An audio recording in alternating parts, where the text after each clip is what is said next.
He's out. Ben Askren. LeBron James with no regard for human life.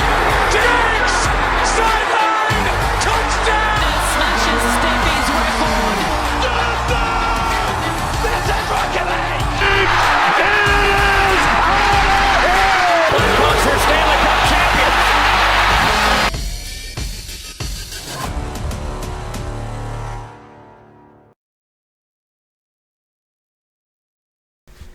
Good morning and welcome back to the Fate Entertainment News Network.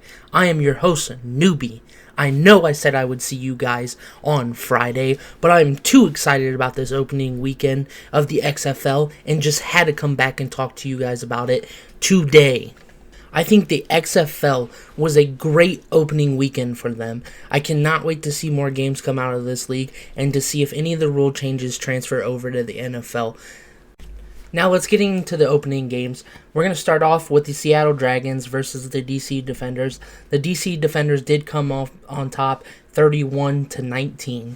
This game was probably one of the best out of the whole weekend. It was an exhilarating game back and forth, really great gameplay, and the only turning point in this game was when Silvers threw a pick and the DC Defenders ran it back for a touchdown. That really sealed the game for the DC Defenders. Now, I think both of these teams are very good, and I cannot wait to see more come out of them. It's definitely a bright future for them. Cardell Jones looked pretty decent. Silvers looked pretty decent. The DC Defenders' defense looked like it was good on special teams as well, where other teams this league looked like they were kind of lacking in that field. So I cannot wait to see more out of these two teams, and we'll see what holds the future and who comes out on top.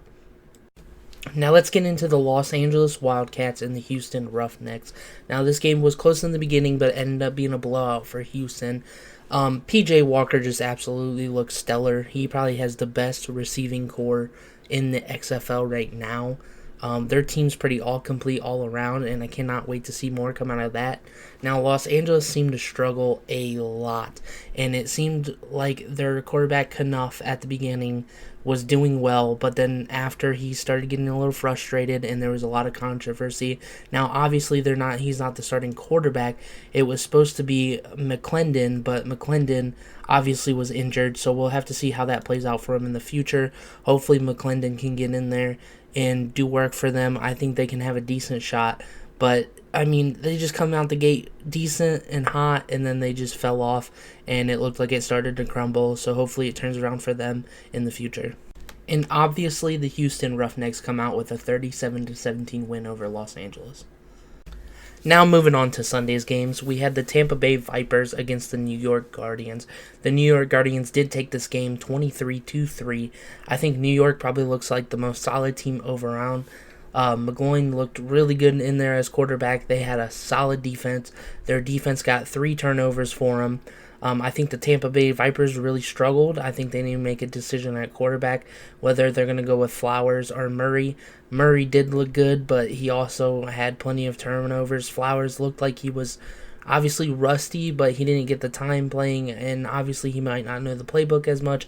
Hopefully they can get him in there, get him working. I think he's probably the best fit for them to go in the future. I cannot wait to see more out in New York, and we'll have to see if it turns around for Tampa Bay and they can finally get something going. And our final game of the weekend was the St. Louis Battlehawks against the Dallas Renegades. Now, this game was a very tight one through 3 quarters. It was pretty close. I couldn't really tell if it was just the defense or the offenses being bad, but St. Louis did come out on top 15-9. Tamu looked pretty good for them. They definitely turned around towards the end of the game. I cannot wait to see their offense play more. Marquette King also looked like an amazing punter for him. I don't understand why he's not in the NFL still. I cannot believe that he was not picked up by any teams, and he has fallen to the XFL. We'll see. Hopefully he can get pushed back into the NFL with the season, going to start next year. Hopefully it all works out for him. Dallas definitely has some things to work on. Their defense looked pretty solid, but it looked like their offense couldn't really finish. They relied on their kicker to score all 9 of their points. So we'll see if their quarterback and that team can get their offense going and actually score some touchdowns and get some play calls. It seemed like the head coach was calling a lot of the same plays. A play would work and he would instantly call that play again. We'll see if that plays out for him in the future with, the comms being open. Maybe teams will pick up on that and start picking up that he likes to run the same play over and over and maybe stop it. But we'll see in the future what holds for Dallas. St. Louis, I still think, is a decent team, and they definitely have a shot going later into the year. As long as things can pick up for them, we'll see how it plays out. Now let's get into some of the rule changes with the XFL, obviously that differ from the NFL. I think the kickoff was a very big rule change that I could see coming to the future for the NFL. I definitely like the kickoff. Obviously, it provides safer plays for the offense and defensive team. The returner definitely has more time to make a decision, and there's more chances just for an explosive play overall, and it also protects everybody in the play. I would like to see that adapted in the NFL for sure. We'll see what comes out of it in the future. Hopefully they do adapt this rule, as well as the replay review. I definitely like that, being open calmed, being able to be in there and immersed as a fan and actually listen to everything that going on is much more appealing than sitting there and waiting for a decision through New York.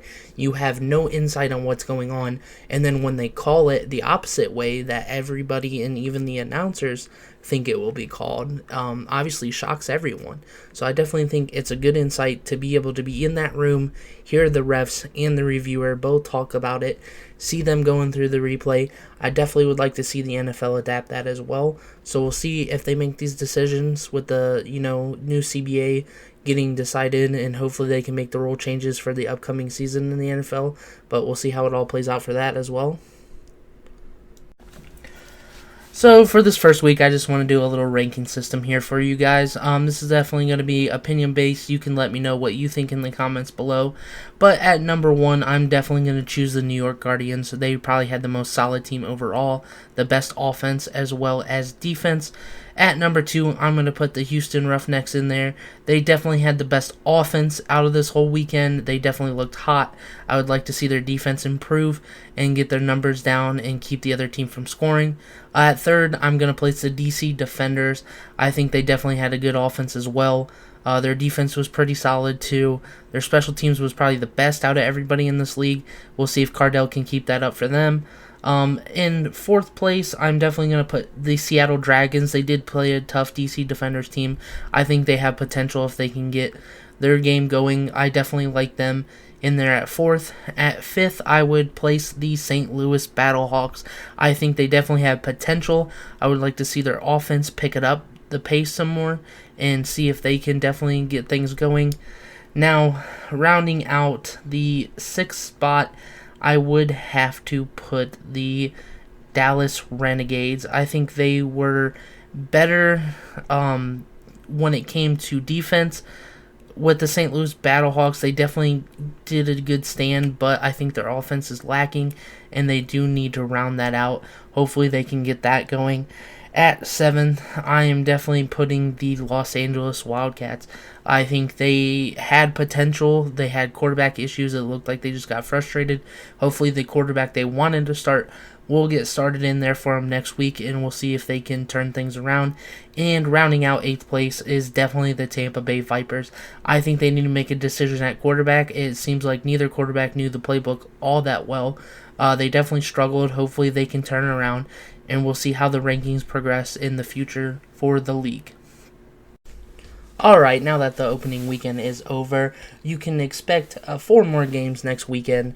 So on Saturday, February 15th, we have the New York Guardians at the DC Defenders at 2 p.m. on ABC. As well as Saturday, you have the Tampa Bay Vipers going against the Seattle Dragons at 5 p.m. on Fox. And for your Sunday games, you do have the Dallas Renegades going against the Los Angeles Wildcats at 3 p.m. on ABC, as well as the St. Louis Battlehawks going against the Houston Roughnecks at 6 p.m. on Fox Sports 1. I cannot wait for this next weekend to kick off. Can't wait to see more great gameplay, see who ends up thriving in this league, who ends up failing. Definitely chances for some of these people to make it to the NFL. There was definitely a lot of great receivers, definitely a lot of good quarterback play. I can't wait to see the defense step up and make some plays. It's just overall a great start for them, and I think they're going to have a thriving future. Hopefully they can sustain and last more than one season like they did previously and like the AFL and every other league has done before. I definitely would love to see the XFL continue. I want more expansions at this point. I can't wait to see more teams come out of it. So hopefully we can get through this season. We have great investors for next season, and we can enjoy more great football in between NFL and college. And that's going to do it for us, folks, today. Thank you for joining me, Newbie, on the Fate Entertainment News Network. I appreciate you all being here. I appreciate you listening to the XFL news. I just wanted to bring out to you guys as quick as possible. Obviously, I'll still see you on Friday for our regular scheduled cast with our esports news as well as the stories that played out from last Friday. I cannot wait to see you then. I hope you all have an amazing day and an amazing week. I cannot wait to see you then. Remember, fate kills no one, and you all have a great day. See you on Friday. I'm here for war, so get your bulletproof vest. I'm on with dual berettas, I'ma send these bullets through flesh. I'm seeing red, homie, ladies getting put through your chest. So come and spar with a Spartan, one of the few that is left. You see them bodies burning, you can smell the fumes of the dead. They try to do what I'm doing, but I still do it the best. So tell me who wanna step, I'll take this news to their necks.